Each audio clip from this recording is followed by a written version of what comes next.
CBSE class 12 chemistry हमारा chapter है haloalkanes and haloarenes और टॉपिक है nucleophilic substitution reaction and chirality.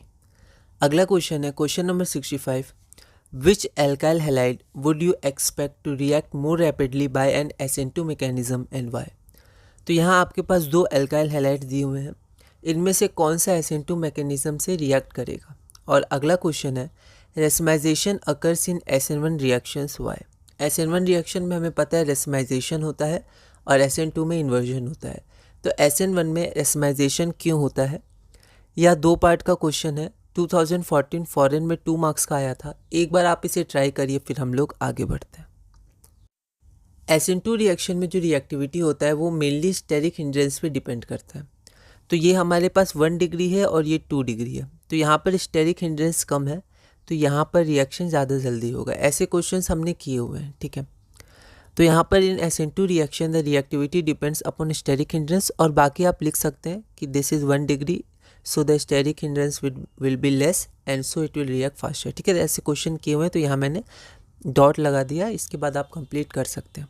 अगला क्वेश्चन है कि रेसमाइजेशन SN1 में क्यों होता है।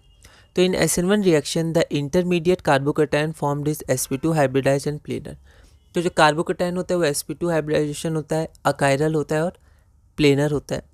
The attack of nucleophile on it can occur from both the faces front and back, ठीक है। तो जो हमारा कार्बोकैटायन होता है, ठीक है, आगे से भी हो सकता है उस पर अटैक और ऐसे पीछे से भी हो सकता है, ठीक है। तो इससे क्या होता है, यहाँ पर 3 बॉन्ड होंगे, 4 नहीं, है ना। तो इससे क्या होता है आपका, तो यहाँ से भी हो सकता है और ऐसे पीछे से भी अटैक हो सकता है। तो आपके प्रोडक्ट क्या हो सकते हैं, सेम कॉन्फ़िगरेशन के बन सकते हैं। अगर फ्रंट से अटैक होगा, मान लेते हैं फ्रंट से अटैक होगा तो सेम कॉन्फ़िगरेशन, बैक से अटैक होगा तो अपोजिट कॉन्फ़िगरेशन, ठीक है।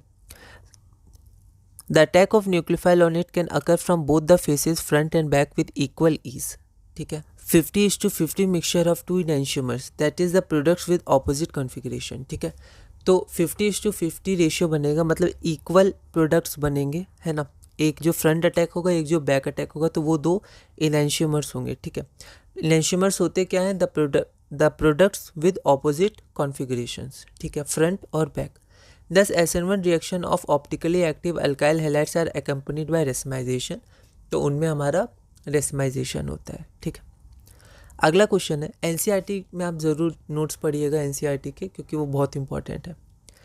Question number 66। The following haloalkanes are hydrolysed in the presence of aqueous KOH। NOH भी होता है कभी कभी, पर इस क्वेश्चन में KOH था। 1 क्लोरोब्यूटेन और 2 chloro 2 methyl propane.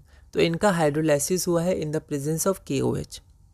Which of the above is most likely to give an inverted product. तो इन दोनों में से कौन सा हेलो एल्केन इन्वर्टेड प्रोडक्ट देगा और कौन सा रेसमिक मिक्सचर देगा, और हमें जस्टिफाई करना है कि ऐसा क्यों। यह question CBSE sample question paper 2021 में 2 मार्क्स का आया था। एक बार आप इसे ट्राई करिए, फिर हम लोग आगे बढ़ते हैं।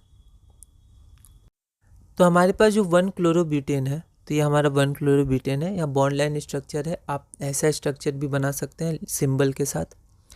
Being a primary halide is less sterically hindered and undergoes SN2 reaction, therefore S inverted product will be formed, ठीक है।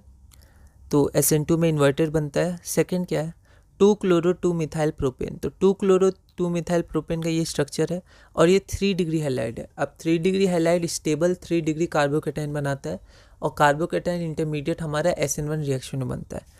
तो आपके पास ये जो अल्काइल हैलाइड है वो SN1 रिएक्शन करेगा और SN1 रिएक्शन में रेसमिक मिक्सचर बनता है, ठीक है। And hence undergo SN1 reaction a racemic mixture will be formed, ठीक है। तो इसमें आपका एक रेसमिक मिक्सचर बनेगा, ठीक है। अगला क्वेश्चन है question number 67। Which of the following compounds undergoes racemisation on hydrolysis with aqueous KOH। तो इनमें से कौन सा कंपाउंड रेसमाइजेशन करेगा इन the presence of aqueous KOH से जब रिएक्शन होगा।